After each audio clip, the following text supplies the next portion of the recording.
क्या आप एक्सपेक्ट करती हैं कि एक जो आदमी है वो 1 महीने की टूरिज्म के लिए जा रहा हो, उसका सिर्फ बैकपैक हो और कोई उसका सामान ना हो?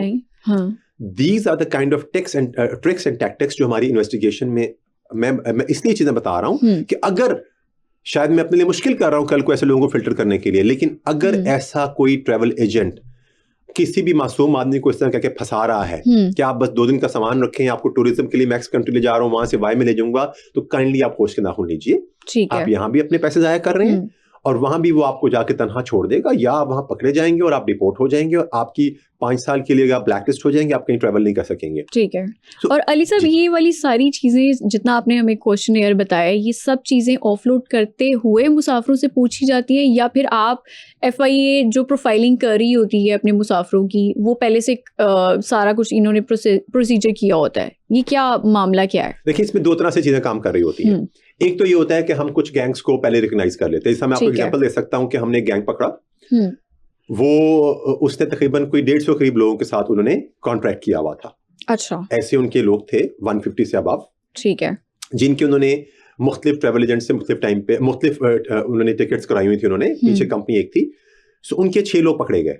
अच्छा, ठीक है। वो पकड़े ऐसे गए कि वो एक उनको एक्स डेस्टिनेशन पे ले जा रहा था, उसने उनसे प्रॉमिस किया था कि मैं आपको with in this span of time by air, क्योंकि आज के लोग कहते हैं बाय एयर लेके जाएं, क्योंकि बोट कैप्साइजिंग के वाकया सुनते रहते हैं, बिल्कुल लेके जाऊंगा। इनके किसी बात पे प्रॉब्लम हुआ, वो बंदे हमारे रडार में आए, वो तो उनसे कुछ लोग तो हमने एयरपोर्ट पे इंटरसेप्ट कर लिए। ठीक है। उनके पीछे जो पूरी एक लॉट थी, उनको हमने एडवांस में एयरपोर्ट में आने से पहले हमने उनको इतला कर दिया और पूरा गैंग पकड़ा और उनकी टिकट्स भी उन लोगों ने अपनी खत्म करवाई। दूसरा तरीकाकार ये होता है, जैसा कि जिसको बार बार आजकल तशहीर की जा रही है, और मैं समझता हूं कि इस टॉपिक को हेड ऑन लेने का आप क्वेश्चन कीजिए हमें।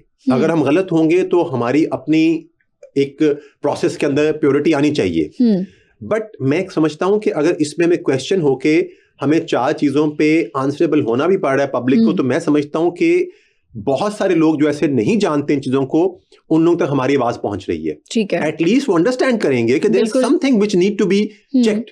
बहुत सारे लोग लाइन में मारे जाते हैं। जिस दिन से हमने प्रोग्राम शुरू किए हैं, मेरे ऑफिस में डेली बेस पे 4-5 लोग आना शुरू हो गए हैं कि सर ये हमारा पासपोर्ट है, वीजा है, हम इसकी एडवांस वेरिफिकेशन कराना चाहते हैं। And this is what is the outcome of the media, जो मैं देख रहा हूँ, व्हिच इज वेरी गुड। सो हम अब जब लोग यहाँ हमारे पास आते हैं, उनका पूरा डाटा देखते हैं, और कई बार ऐसा होता है उनके वीजा फेक होते हैं। ठीक है। कई बार उनके पास रेलेवेंट डॉक्यूमेंट्स नहीं होते, कई बार जैसे हम बताया होटल की बुकिंग नहीं होती है। फिर पर फोर्स हमें to keep the sensitivity of our immigration process and this entire setup, ये पूरी एक रिस्क प्रोफाइलिंग की बेस पे किया जाता है।